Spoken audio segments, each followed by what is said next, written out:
What is going on, members of the Shy Guys Squad and Battle Union fans?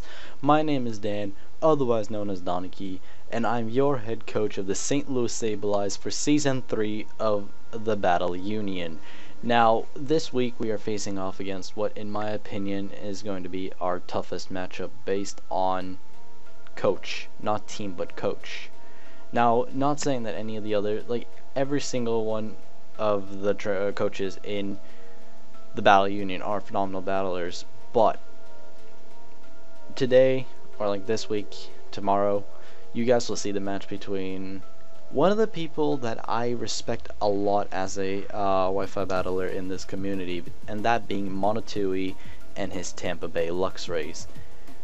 I've spent a lot of time prepping for this match, and I am really scared of what and how this what I'm gonna do this match, how I'm gonna try to play through it to potentially win. But I've built up a squad. I'm gonna have Tui's team on screen. Well, I have his draft on over here maybe. I'm trying to think based on camera.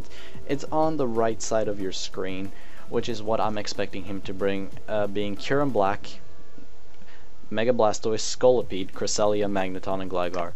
I really feel like he doesn't need Golurk, he doesn't need Diancie, he doesn't need I need to think, he doesn't need Golurk, he doesn't need Diancie. I mean, if they show up over any of the others, I'll be in heaven. But I'm thinking Golurk, Diancie, he has one more that isn't on the bench. And then he has Zoroark, Virizion, and Typhlosion on the bench, as well as regular Audino, which is on. So I don't see him bringing Diancie, Golurk, or Audino against me. So I'm thinking Magneton, Gligar, Crest, Scolipede, Kyurem-Black, and Mega Blastoise in that specific order. So as you can see on the left side, whichever one, I feel like I'm gonna mess up so bad with the recording. It's gonna look so dumb on the face cam. I'm trying to implement some face cam here. I really don't know where I'm gonna put it. Maybe over the TBU logo, we'll see. But I built a team here for Tui, starting off with Jin, the Thunderous Eye. Thunderous here is meant to put a huge hole in Tui's team. It's not meant to sweep despite being sub-nasty plot. It's more so meant to put a huge dent in his team. If it sweeps, well, it does it. It's cool, but it's more so meant to wall break than it is to sweep. At a nasty plot, I can hurt Cresselia for a fuckload of damage. Sorry, I'm not PG. I'm just gonna say that right now. Thunderbolt, even at neutral with Life Orb, has a chance to kill Blastoise. Has a chance to kill Scolipede, and does a decent chunk to Magneton, surprisingly enough. I mean, Crest is Crest and needs extra setup, and then of course Kyurem as well also needs some extra setup to be able to take down. So that is Thunderous here. It's running max speed and all of that stuff. Really didn't see, I'm not gonna have 4 Speed F though, I'm gonna have 4 HP so I can switch in on Stealth Rocks. There we go. Fixing that real quick, that's important. Next up on our list is Big Boy Man. This is the first time we're bringing Regirock, and you know, Regirock I've kind of looked over, but I've been talking to a couple people, mainly Ashton Nakai, Eric, Megalteria swept us, and he pointed out to me that Assault Vested Regirock is really good against this team, and it takes for all his Pokemon, most of his Pokemon, it takes either 2 or 3 hits to take down Regirock. So if it's in at full, he's not gonna die to one single hit, except for potentially Specs Analytic Magneton or something like that outslows it. That's the only thing, but even if it is Specs Analytic, then Earthquake bops it. And then of course Drain Punch, stuff like that. So we have Ice Punch on this thing mainly to hit the Gligar. It's one of the big things that this thing is supposed to hit, with Ice Punch. We also have Earthquake, which hits Magneton. It also hits Scolipede for neutral. That's why we have that Rock Slide for the Kyurem-Black and the Scolipede. And then we have Drain Punch for recovery. And this thing is not really meant to meet Blastoise. It's a Rock type versus Void type. It's not meant to meet that. Now next up is our dedicated lead. I feel like no matter how his team is built, it's going to be my lead, which is Jiraiya the Greninja. Now, Jiraiya here, we tried this week 1 as well. A Sash Spike lead. Now the spreads here are really, like, everywhere. Jiraiya outspeeds a Scolipede. Instead of spikes, has Ice Beam for Gligar, Scald for Stab, which hits everything, and then Low Kick to hit stuff like Kyurem-Black, and also Magneton at times. It also has 12 attack to do some extra damage to Kyurem, because Kyurem is a huge threat, and to my team it scares me to all hell and back. So I'm sorry, I'm a bit tired. It's like 5 in the morning or something over here when I'm doing this, but it is the best time for me to record because everyone's asleep. I have my own like room now where I don't wake people up while recording, so I can do what I need to do.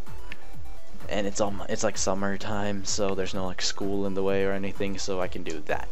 But we have spikes here to set up hazards, to break sashes, to pressure Tui to not be able to make as many switches, and put ourselves in a more favorable position with our team.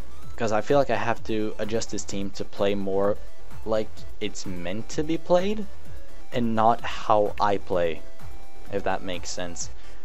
This team is a lot more offensive than I thought, and I'm playing it a little bit too defensive. As you saw against Xenon last week, once I started making some reads and started going a bit more offensive, like for example with the Embor, which I take pride of, I had a really good game in the beginning against Xenon. I had a lot of control in that game until Scarf Torn came in, because I didn't expect it, and then it outsped everything, and then it air slashed everything.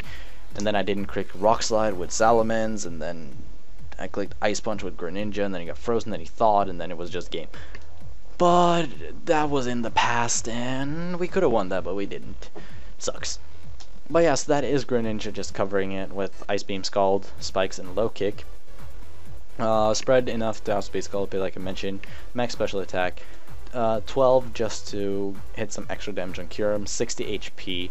Because 64 doesn't boost it, and then Spadef. Next up, we have our Mega Audino. One day, hopefully this time, you will work. We will make you work, Audino, I swear. Wish, Protect, Fire Blast, and Dazzling Gleam. Fully physically defensive. Why fully physically defensive? He has a Scolipede with Poison Jab. He has a Kyurem-Black with base 170 attack stat that can learn Iron Head. He has a Magneton. I know it's special, but I mean, it's still an Audino. We have a Gligar, which literally Audino sits there and laughs at it. There is a Mega Blastoise that can run Flash Cannon, which is a bit scary. And I feel like Tui is going to bring it, but Mega Audino versus Mega Blastoise is not going to be a thing. Not like Mega Audino versus Mega Diancie, which once again failed. Well, moving on. Well, we have Wish Fire Blast is mainly to hit the Magneton, and also Scolipede. We have Dazzling Gleam to the Kyurem-Black, and that's essentially what we get out of Audino. Next up is Al Capone, and we don't have luck, so we make our own. Scope Lens, Super Luck, and Night Slash. That creates 3 plus 3 crit chances, which makes it guaranteed. So Night Slashes are always guaranteed crits, and they do to a max defensive Cresselia do over 50%, which is huge if I can 2-hit KO Cresselia with this Honchkrow, because that eliminates a huge wall, and then I can start Brave Birding or Superpowering or doing whatever I need to do. It's jolly so he can outspeed max speed Magneton in case he runs like not Scarfed, and of course I have to scout with that and stuff and things in the game, figure it out in some way, shape, or form. But we have Brave Bird, of course, hit shit hard. That's what Honchkrow does. Sucker Punch in case, like, last-ditch effort against, for example, Scolipede. Superpower hits Magneton, just like the Mega Scizor did.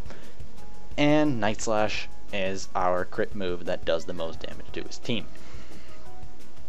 Now, lastly, we have Riggered. Riz is triggered, just like me and my Galtaria. We have Salamence and Rizzipow. Salamence is Choice Scarfed with Moxie, with Outrage, Dragon Claw, Earthquake, and Hydro Pump.